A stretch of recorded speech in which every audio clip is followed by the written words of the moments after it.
Okay, so we have defined probability space, quantum probability space in finite dimension. In infinite dimension also we can define. If you have a phenomenal algebra, sorry, if you have a Hilbert space, then M contained in B of H, okay, is a phenomenal algebra. I will just make the definition and then move on to something else. Okay, and phi from M to C is a normal linear function. I will explain what is normal. Normal is also called as sigma weak continuous. That is weak star continuous with respect to trace class operators. See, any phenomenal algebra, these things are just, I'm just informing you. It's not part of the course anyway. M, there exists some other space. M is actually will look like some B star, some X star for a Banach space. Okay. Then a net X lambda converges to X in M if and only if, I mean, X lambda acts as linear functional on that. See, the pre-dual also acts, I mean, if X lambda of M, okay, M lambda, let me call it M lambda. Let M lambda converges to M in M, if and only if M lambda of X goes to M of X for all X in X star. This is what is called weak star topology. Okay. If some linear function is continuous with respect to weak star topology, then that is what is called normal linear functional. Okay. Normal will be automatically bounded also because it's a weaker topology, then it's a weaker topology. Okay. So this is what is called a phenomenal algebra M. Normal is just a weak star topology. Every phenomenal algebra, it's a dual space. There is another space whose dual is this. It's not, we didn't prove it. It can be proven. Okay. Then there is something called weak star topology. In the next Ghana course, they will study that. Okay. So that is if some linear functional phi lambda converges to phi, if and only if the evaluation function phi lambda x converges to px. That's what I have written. M lambda x. M lambda is a linear functional on x. Okay. M lambda of x converges to M of x. Okay. So then this is what is called a quantum probability space. Usually you can have some other version also, quantum probability space in infinite dimension. Okay. So M is a phenomenal algebra contained in B of H. Then this is a quantum probability space. Okay. This is what usually we say. So in our case, we take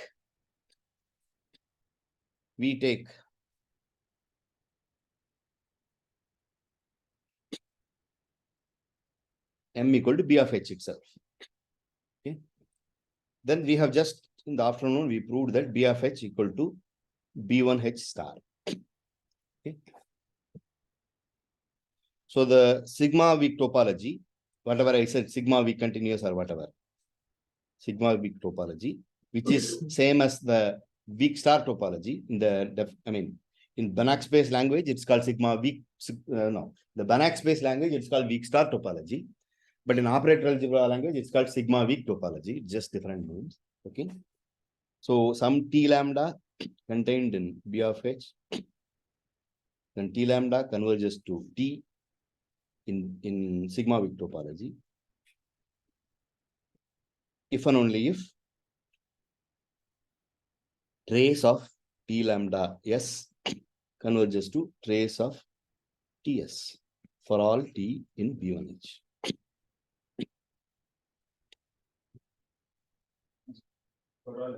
For all yes, like for all S.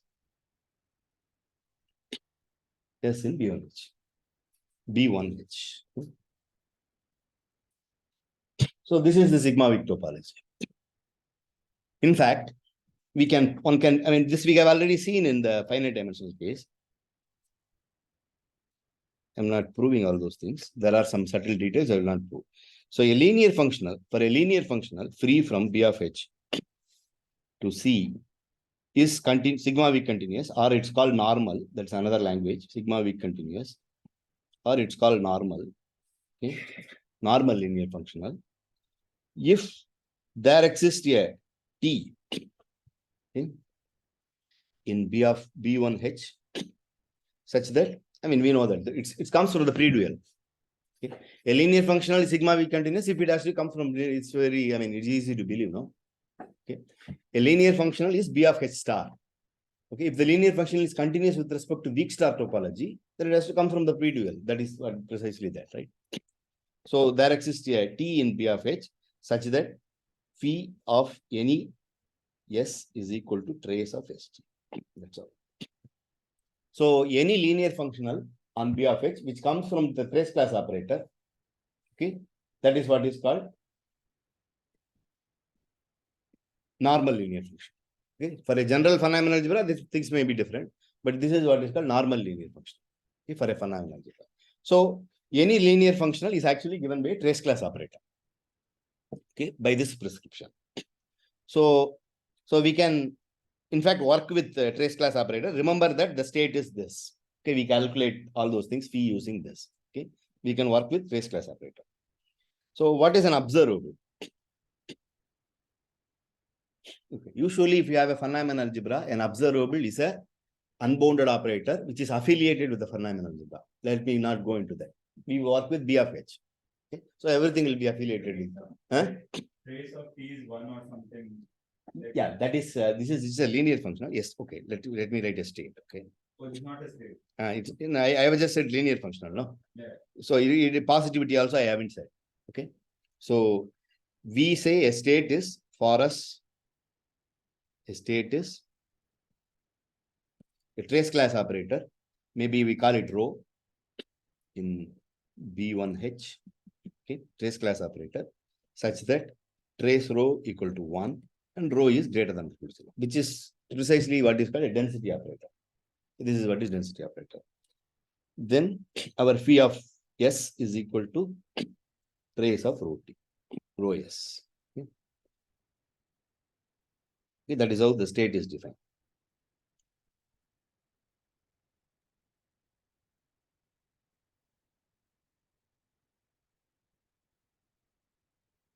Okay. Now, what is an observable? Usually, an observable, as I said, it's a unbounded operator. If you have a phenomenal algebra as your quantum probability space, then you have to consider observable, which is affiliated with that, which is like it is an element of that. Okay. Affiliated means it should commute to the commutant. If you take any unitary in the commutant, then the U star should be equal to T itself. Okay, which is like commuting with that. But we take B of H as your phenomena, our probability space. So definition, any self-adjoint operator, any self-adjoint unbounded operator is called as an observable. Okay. So now let T be an observable. One second, I will just get rid of, I will just insert a long space.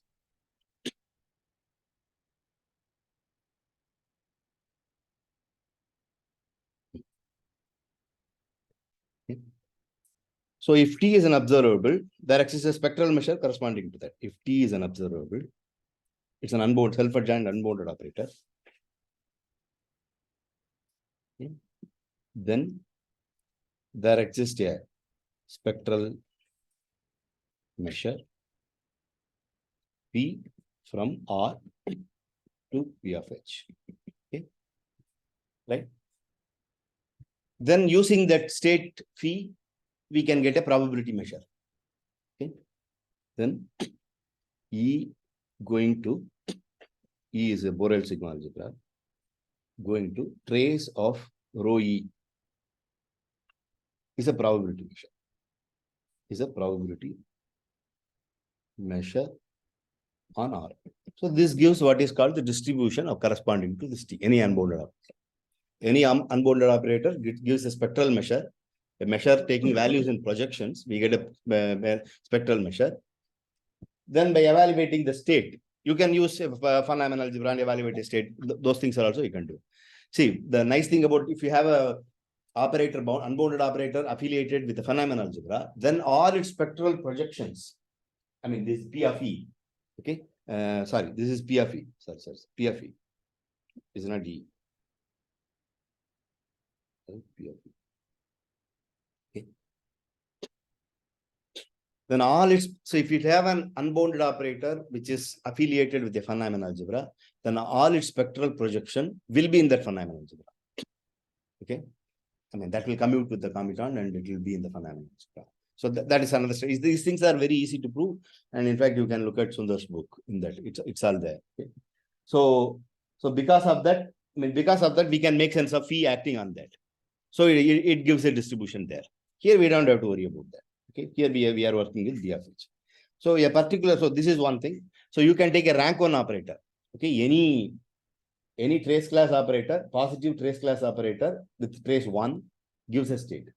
So you can take in the rank one operator, and then rank one, I mean, then the corresponding trace class operator is, I mean, rank one projection. So if you have a U, if you have a Xi in H with norm Xi equal to 1, okay, then the state is just T going to is a state. Is a state, and it is called pure state. Okay, this is called pure state. Okay. Okay. Now we have a pure state. So then, of course, E going to Xi, P of E, Xi gives a distribution, probability distribution. I mean, if you have a T, then you have a spectral projection corresponding to that. Then using that, you get a probability distribution on R. Okay. So, but then usually, if you want to evaluate other things, if you have a T, you want to compute its in the probability distribution, you want to compute its mean. For that, the Xi, it will be, you have to have the Xi to be in the domain of T. Okay. If you have a T, you want to compute its mean of T. What is mean of T? Which is just, you want to make sense of this. Xi, d Xi. I mean, it is like integration. Okay, let me write it. It is integration with respect to T, okay, of d mu Xi Xi. Right? You get a measure that is just mu Xi Xi. That's the definition of mu Xi Xi. Our definition of mu Xi Xi is that. Okay. Given a T, you have a spectral measure, P of E. Then the mu Xi Xi, which we defined, is precisely what I have written there. That is a distribution we get. Okay, which is a probability measure because Xi is norm 1. Okay. So this is the mean. But we have to compute it means, I mean, it should exist. It may be infinity, it may not exist, or it can be, there are many problems. But it will be equal to Xi, T Xi. If Xi is in domain of, it will be nice. If it is nice, okay, domain of it. Then it is just this, it will exist. Otherwise, also it may exist because that integral has to exist. Okay, that's a different issue. Okay. Similarly, we want to make sense of variance. What is variance? Variance of, see, variance of, if you have a land, so let me write it. I mean, if you have a,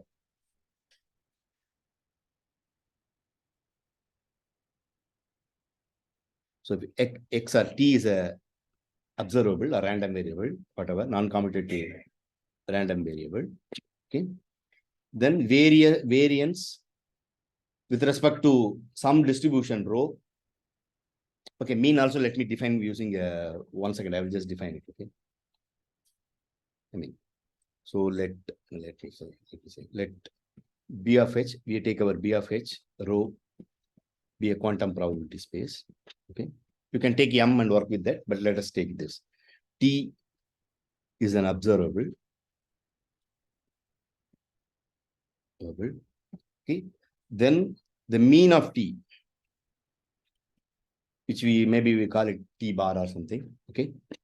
That is equal to, which is just a number. Okay. Which is a number in R, which is equal to, we have already said, which is equal to trace of OX.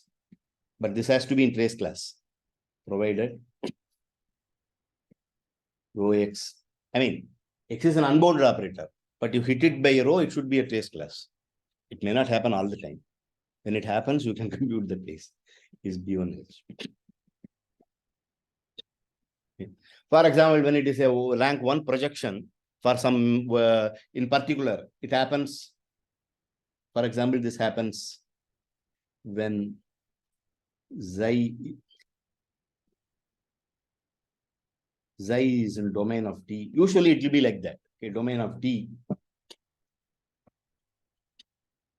And phi is just the pure state. Phi is given by xi. Okay. Phi is given by the trace class operator xi. Okay. Similarly, variance of any x is going to be trace of, I mean, provided it exists. Otherwise, you have to, you have to compute the variance. You have a probability measure. Okay, you have the probability measure. You can always compute the variance by integrating t square minus that whatever that. You have the t bar, no, which is a number. See, you get a probability. If you have a xi, then you have mu xi, and from that you can integrate t d mu xi. Okay, this will give you a t bar. Okay, then t minus t bar, which is a number whole square integral over r d mu xi. This will give you the variance. Okay. Okay. This will give you the variance.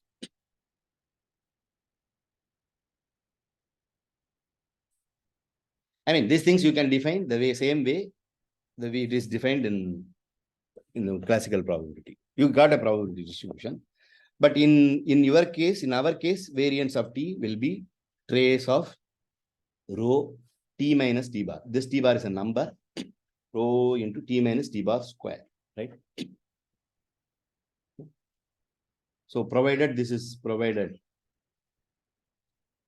in B1H. Okay. Or if this is equal to xi t minus t bar square xi, if the trace, if given by this.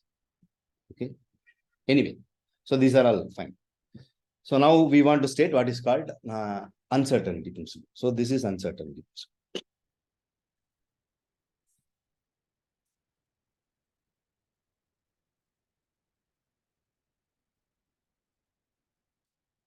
Okay. So till now, I think it's also the same thing. There's no problem. So if X is an observable, yeah,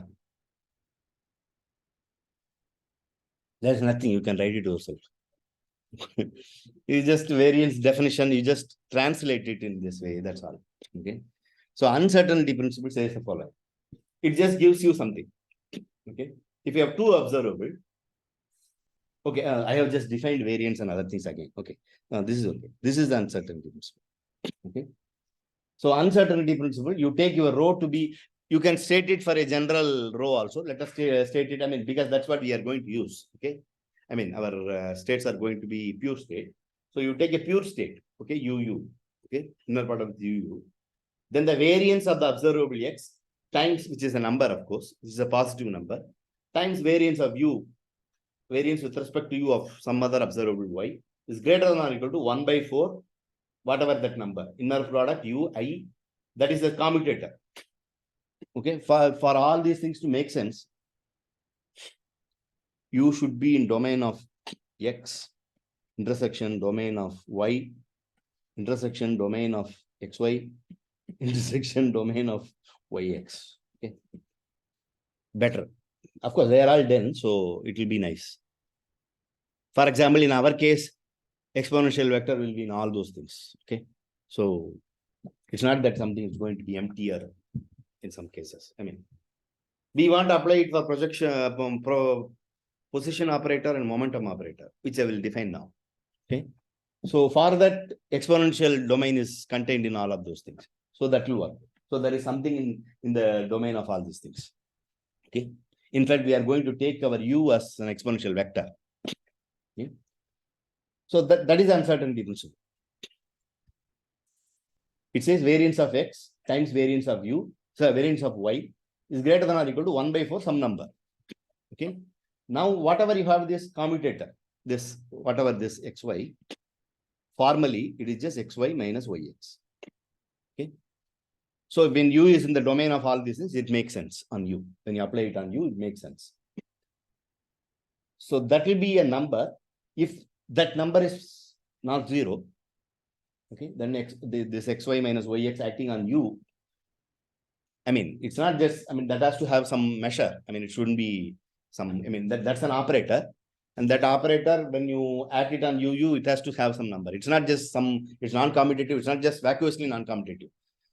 I mean, if you study probability, a function is zero almost everywhere. It's like zero. We treat it like that. No? So our state is this uu. Okay. So that quantity is non-zero. Then that absolute value is non-zero. Right. So variance times that will be greater than something. That means if you want to observe x, okay, that means you want to decrease its variance. Okay, the probability you want to decrease. Variance is more means the distribution is more. You can't observe it. You can't measure it closely. Okay, in physics. So if you want to have variance of x very small, then the variance of y will shoot up. If variance of x is near zero, variance of y will go to infinity kind of thing. Right. Actually, it will be like Fourier transform when you do that. So if you want to decrease a function here, I mean, there's in Fourier and harmonic analysis, you will see a lot of lectures about uncertainty principle. There is a industry on that. Okay. So anybody wants to, you take a group, start work. I shouldn't say it here. Take a group and start proving uncertainty principle for that. So this is some special case we are doing. Okay. So usually, if you consider the other random variable y, that will be defined through Fourier transform. Okay, we will see here also. When we take our Fox space, treat as a L2x, we will see that it's actually Fourier transform. Okay, we will discuss all that later. Okay, in the next course. So what I'm saying is, if you want to consider measure x, then it will be almost impossible to measure y. Same thing, vice versa. So that is what this is. So now we have to prove this. The proof is just one line. What do you want to consider? We want to consider 1 by 4 u I mod of this, indicate this xyu, okay, square maybe. Now that is just equal to mod of u I times. So now we have xy here, x and y are xy minus yx. Okay, so this is just going to be, I take the I out, minus I out. I mean, I can be taken out. I is not needed. Y is I needed. Just a mod anyway. So this is just going to be u. I will anyway go away. Xu, yu, whichever the way I write, doesn't matter. Yu minus xu. Okay. So which is just going to be half of 1 by 4. 1 by 4. Imaginary part of I times imaginary part of xu, yu. Okay. 2 times maybe. There is a 2. So yeah, there is a square. So the 2 will go out. So it will be just imaginary part of that. And then Cauchy-Schwarz.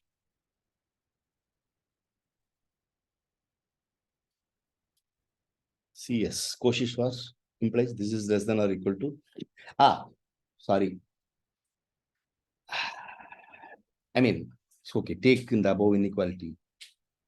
Okay, let me just write it. This is less than or equal to norm of xu minus norm of yu square. Okay, but replace x with x minus x bar, y equal to y minus y bar. Notice xy is equal to x minus x bar. You are just adding a constant commutativity. I mean, when you subtract it, it will just kill it. Okay. Okay. So the same thing will work. You will get, so this implies that So because of that, it implies that whatever the left-hand side is, whatever right-hand side in the inequality is less than or equal to, which is just variance of x times variance of y, okay, with respect to u. If you take x minus x, you get norm x minus xu square, right?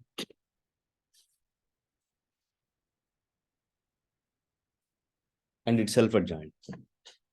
xu, x minus a, you bring it here, x minus a whole square, u. Okay, that's the variance. Okay, so it is done. Uncertainty principle direct. It follows immediately by Cauchy-Schwarz inequality. Okay, you want to leave? You have exam. Okay, I will have 2 minutes. I have 25 minutes. 25 minutes left. Okay. Okay. Now we want to see an example in our Fock space. Okay. Now let H be a Hilbert space. Space. Gamma of H, symmetric Fock space. Okay. Then the W of Tx.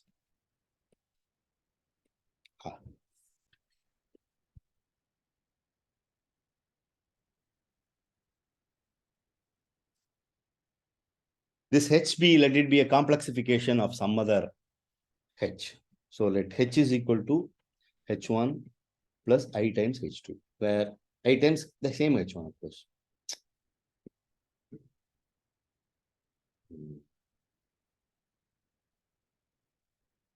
Okay. H not a real Hilbert space. Okay. Then for U in H naught,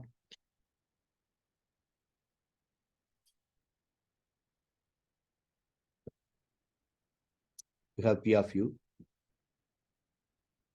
and Q of U equal to P of U is P of U, okay, which is just the derivative of,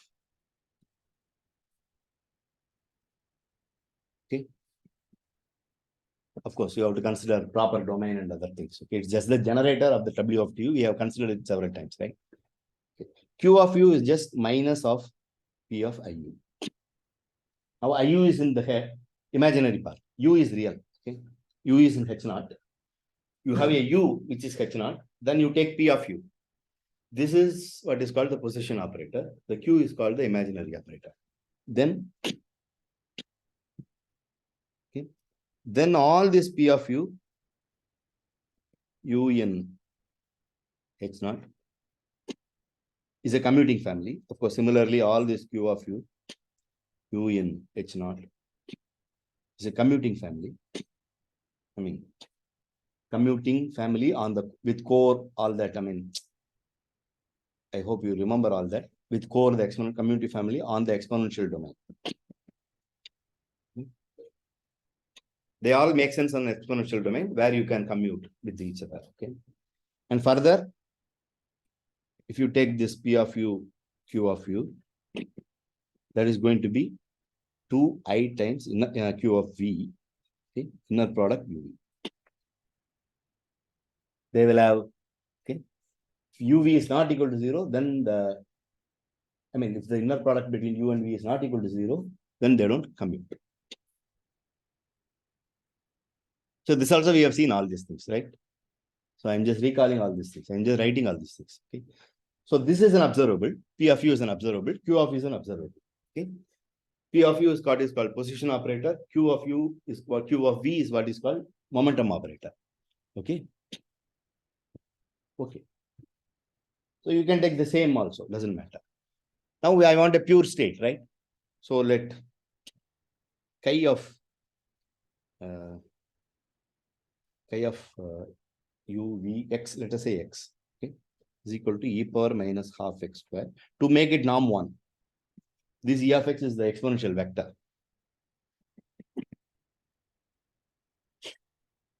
Chi of x.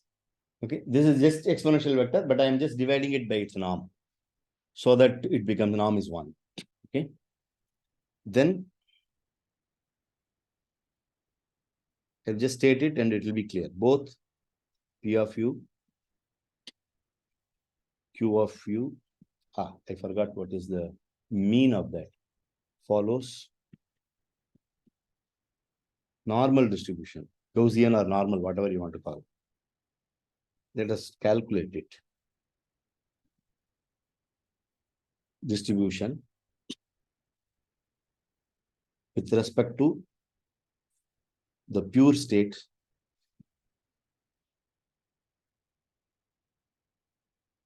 given by Kfx.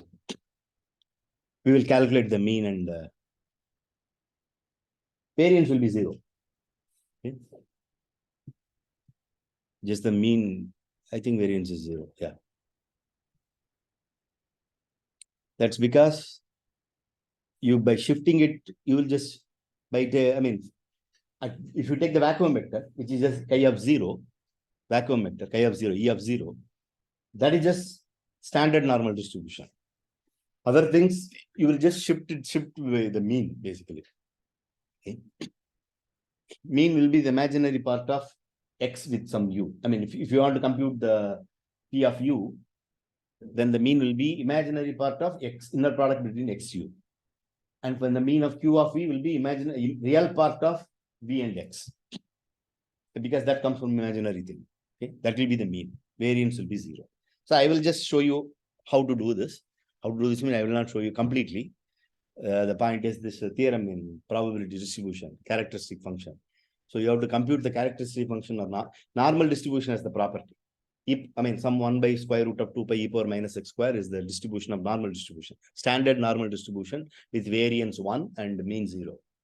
If you take the pure Fourier transform, which is the characteristic function, it will be again the same. This is the property of normal distribution. Or if you take e power minus x square, take the Fourier transform, you will get that. But how do you integrate e power minus x square? Have you ever seen it? How to integrate e power minus x square? You have seen. How do you do that? Multiply it with itself and use to change of variables to make it into polar coordinates. And, polar coordinates? Why? Definite. 0 to infinity.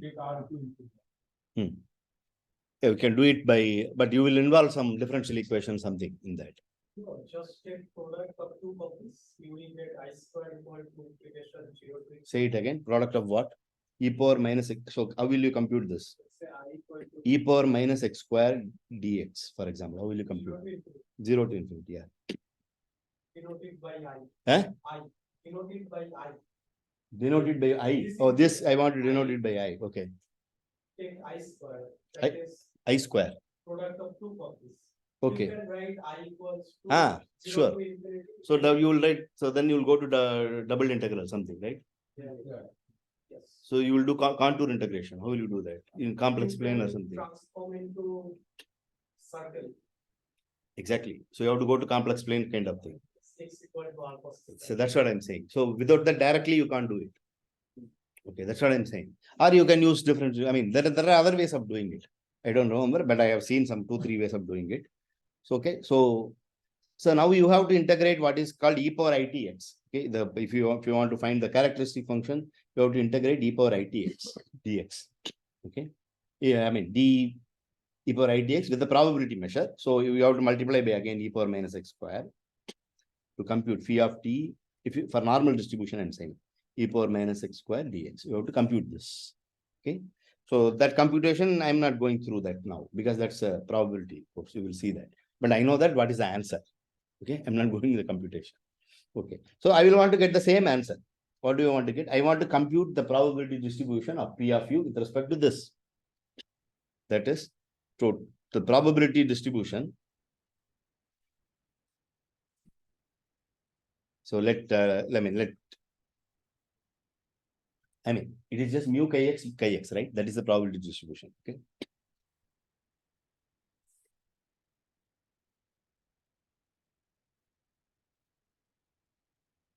The probability measure corresponding to observable P of u with respect to this chi of x, not product chi of x, right? Is actually given by mu chi of x, right? That is what. So you have to find the characteristic function is integral over R e power, let's take minus itx. You can take itx or minus itx. How would you find the proper Fourier transform? Okay. D mu a of x, a of x.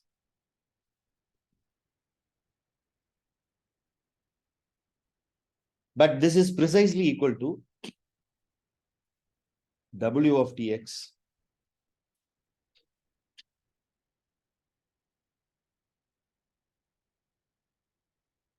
W of tx is the e power minus itx for the P of u, right? That is how we got P of u, right? E power itx, e power it P of u is W of t, no, W of tu, sorry, W of tu.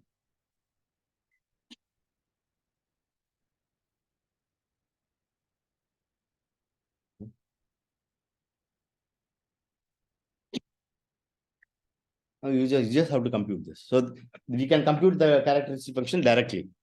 And you will find that is the characteristic function of a normal distribution. So how will you find that? So this is going to be e power minus x square, norm x square. And there is another e power minus x square. So e power minus x square, I put e power minus x square by 2 it will add up. Okay. Then W of this will be, okay. This is just then E of x, W of, so e power minus tu square, e power minus t mod u square by 2, that I have taken it out. Then I have to take the inner product between tu x, okay. Then I have e of x plus tu, okay. Okay. Now if you take it e power x square, e power x, that will cancel with that. So the first e power x, then e power x tu you will get, and e power tux you will get, okay, and minus t square, right? This is t square norm u square by 2. So finally what we get is e power I times imaginary part of x tu, okay, or you can take the t out, which is just real, okay, t out, and minus t square norm u square by 2. This is Gaussian distribution, characteristic function of Gaussian distribution with mean imaginary part of xu, okay, and variance 0.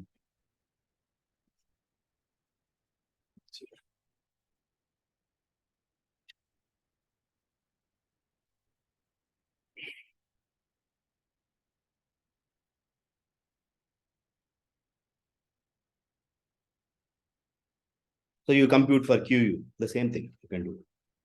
You will get the real part here because it will be IU there. So you will get the real part. Okay, you do the same thing. So that is how we get all the Gaussian distribution. I mean, for each P of U, there is a Gaussian, follow the Gaussian distribution. So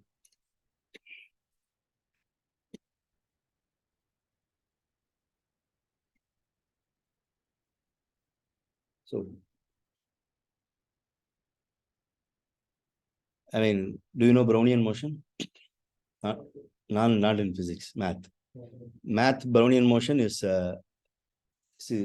it's a process, random process. Random process means it's a random variable for each. I mean, random variable is just a measurable function, right? It will follow something. For each t it's a random variable. Tt is a random variable. Okay. Then if ts minus tt follows Gaussian for all s and t, and they are independent, there are several conditions. That's what is called Brownian motion. To construct Brownian motion on C0 infinity, you can construct Brownian motion in C0 infinity in this function space. You can C0 infinity is a Banach space, right? Okay. On this Banach space, or you can take anything you want, C of R, Rn, or something, Brownian, multi-dimensional Brownian motion, whatever you want. Okay. You can take C0 infinity. The Brownian motion suppose starts from 0, and then I mean every path will be like that. So then there is something called Wiener measure. You will get you can define a measure on this. That measure with respect to that measure, the evaluation function, which is that will form a what is called a Brownian motion. Brownian motion has several definitions. Brownian motion is abstract. It is just some collection of random variables defined on some probability space. If you have a probability space, then any measurable function is a random variable. If you have a family of random variable indexed by R 0 infinity, that is what is called as process. Okay, stochastic process. If it satisfies some property, Brownian motion, the property is if you take xs minus xt, if you have disjoint intervals, then you take the difference, that should be independent. And that should be something called stationary. You can shift it, it should have the same distribution. Okay, it's like Lebesgue measure. You shift it, it will have the same measure. No, it's like that. So all these properties will be satisfied if you have the Wiener measure and other things. So this is construction is not trivial. You have to, it will take some 1 or 2 classes to maybe more, I don't know. Okay, to define this Brownian motion. I will tell you how to define Brownian motion here in our case. Okay, you take just some 10t. Okay, so you take Hilbert space H. Hilbert space H is equal to L2 0 infinity. L2 minus infinity also you can take L2 0 infinity. Okay, and you take A of 10t plus A dagger of 10t. Okay. I think there is no I here. Yeah, A dagger 10t. Call it as xt. Okay. This is a non-commutative. I mean, this is in the quantum whatever. But you take the vacuum state, follows Brownian motion in vacuum vector, vacuum state. It's so easy. Okay. That will be independent, it will satisfy all that. Okay.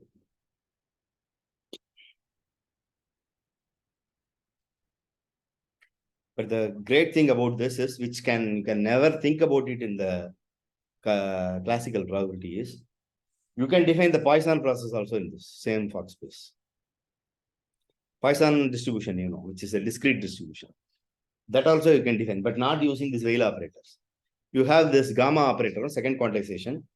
Using that, if you take one parameter unitary group in the ground Hilbert space H, okay, then you can take the gamma of that.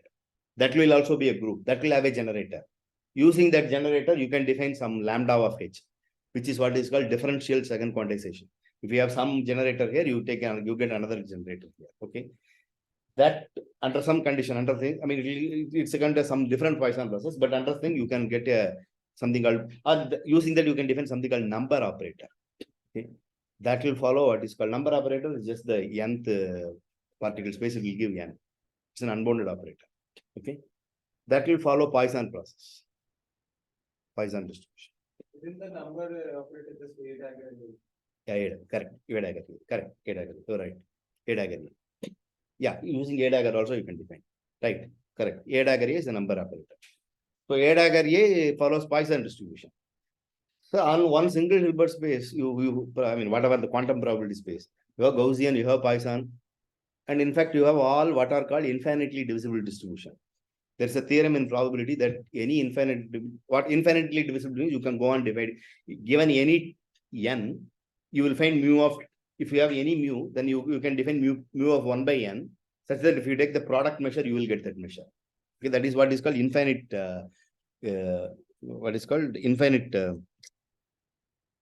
infinitely divisible. And every infinitely divisible measure can be written in some way. Okay. I mean, as a combination of Gaussian, Poisson, and some delta measure and all that. Okay, so every infinitely divisible distribution, you can get it on Fock space, which is certainly not possible in classical probability space. You can't do that. So a single probability measure cannot do this. So here, using one single state, you can get all these things in one single Hilbert space. Okay. So that's the beauty. You have Poisson, Gaussian, everything in the same Hilbert space. Okay. Okay, so the definition of Fock space and exponential operator is like we have it comes in the form of e power minus something square. Mm. So is this motivated by making a connection to normal distribution setting? I mean, motivation. No, these things comes from quantum physicists started with this, I believe. I mean, it all comes from physicists. So normal distribution, there are these things are naturally happening, naturally coming when you do that. Okay. I don't think they want to construct something quantum or something like that. It just then they find a connection. That's the beauty. So when you do something, you get something. Okay. Yeah. I mean, you have quantum mechanics, then you try to do create a framework. Then you have quantum probability where you can do many other things which need not be related to quantum mechanics or something. It need not arise from physics. Okay.